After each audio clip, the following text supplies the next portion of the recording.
What's up, peasant? Tonight we'll have a full rundown in the latest corruption that Elon and Trump are exposing, the latest on how uncorrupt judges and politicians on the left are against that, a report on the new territory Trump wants to take over, and a recap of the Super Bowl and Trump's appearance there. And we'll also talk about this healthy-looking lady coming up tonight.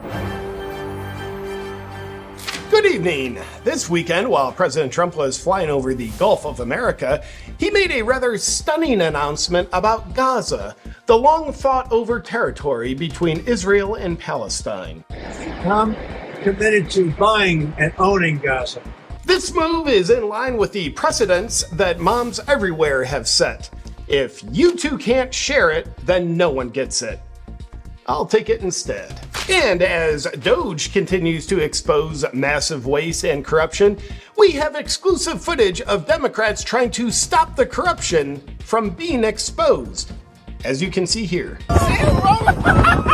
Naturally, instead of being against the corruption, many Democrat lawmakers are positioning themselves to be against the corruption being exposed.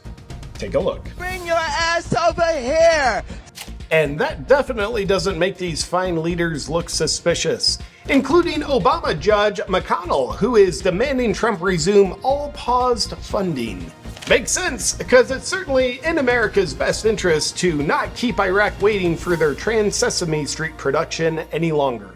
Another Obama judge, coincidentally enough, is trying to block Trump's team from searching for waste in the Treasury system. A search result of all of it might be a bad look for the Treasury system. But common sense would tell you that auditing the system that processes trillions of dollars of taxpayer money each year could potentially only discover trillions of dollars being wasted, and therefore wouldn't be worth the effort. And in the wake of the lid being blown off of USAID's alleged fraud, the Biden administration waste dominoes continue to fall like him off a bike. Most recently, Elon has discovered that FEMA spent $60 million last week to house illegals in New York City luxury hotels, which according to the law, violates the current law. FEMA's CEO, Mary Comins, has been fired for this illegal funding of illegals. Maybe she should have spent that money at Trump hotels. Think about that. It was also discovered that USAID fully funded an Al-Qaeda terrorist college education in Colorado. No real downside there. This just in! It was also just discovered that Democrat Congresswoman, who's against all the corruption being exposed, Ilhan Omar, married her brother. Fantastic. In non-incest news, Elon's Doge has also discovered and cut a $2.3 million contract that would teach the military how to have difficult conversations about DEI. Instead, that money will probably be wasted on things like teaching soldiers how to save their lives in difficult situations. This just in! Reports are also surfacing online that say Pennsylvania Governor Josh Shapiro was involved in coordinating the assassination attempt on President Trump on July 13th in Butler, Pennsylvania. Stay tuned for more information on this one as it comes to light. But don't expect much, as there certainly weren't any irregularities in security that day, and also it was just a lone gunman. As always. Nigel, have you thought about the difference that just a quarter inch makes? Pretty astounding, really. In the biggest sporting event of the year, the Super Bowl took place over the weekend, with the Philadelphia Eagles somehow coming out on top of the Kansas City refs. Tom Brady rose to the occasion of announcing the Super Bowl by looking super gay. But perhaps more importantly, President Trump became the first sitting president to attend the big game. And while being shown on the big screen during the national anthem, the crowd erupted in cheers. Take a look. Rule the bell, rule us fight. And for the record, cheering is clearly how most cultures express that they'd rather have Kamala as president. And then, rather hilariously, when the vocal anti-Trump Taylor Swift was shown on the big screen, the crowd had a different reaction.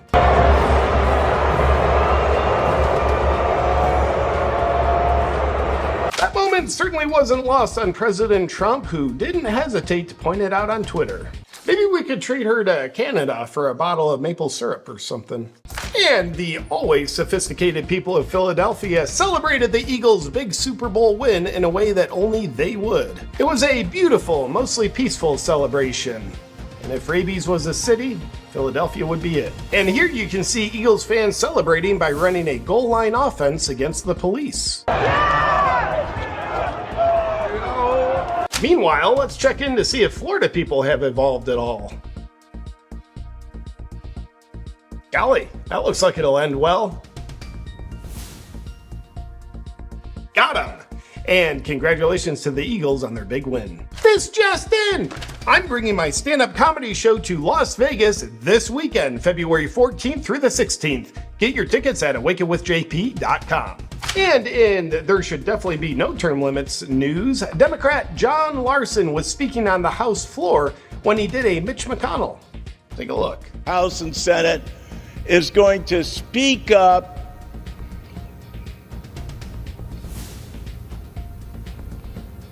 and challenge us. The ninth booster hits you pretty hard, John.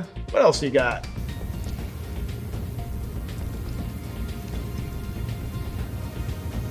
But we need No term limits. Great idea, buddy.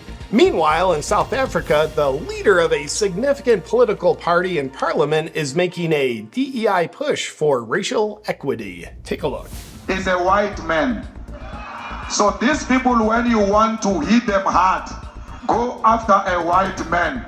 He went on to say things about cutting the throats of whites, etc. Democrats in the US have already been caught plagiarizing his eloquent talking points. And in a very positive look for the body positivity movement, the continent who is suing Lyft for not being able to give her a ride appeared on the Breakfast Club show. I mean, if she can barely fit in the bed of an SUV, she can certainly fit in the back seat of a sedan.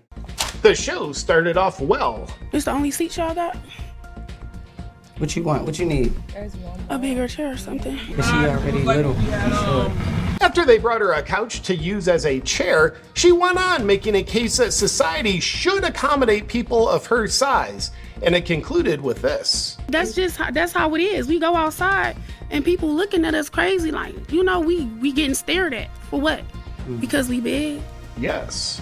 That's it for today's news. Trump and Elon continue to stop waste and corruption while the other side continues to try to stop them. Cause we're the good guys from what we tell you. And Lyft drivers, be warned, you better begin to have practical applications of quantum mechanics to make your cars expand to accommodate people who are bigger than your cars. Or else you could get sued because it's your fault.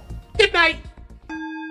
Welcome, my friend, to exactly where I start every morning. Like all other people, low energy, stress, and aches and pains are something that can really bring me down. It would used to be where I just hope those things are at a minimum. But it turns out that strategy of mine of just hoping is pretty piss poor. So now I take charge of my day by starting with red light therapy thanks to Bond Charge and their Supermax red light panel. I've always done morning stretches, so now I do them while getting all the benefits of red light therapy with no extra time. There's a lot of legit science behind red light therapy, which is awesome.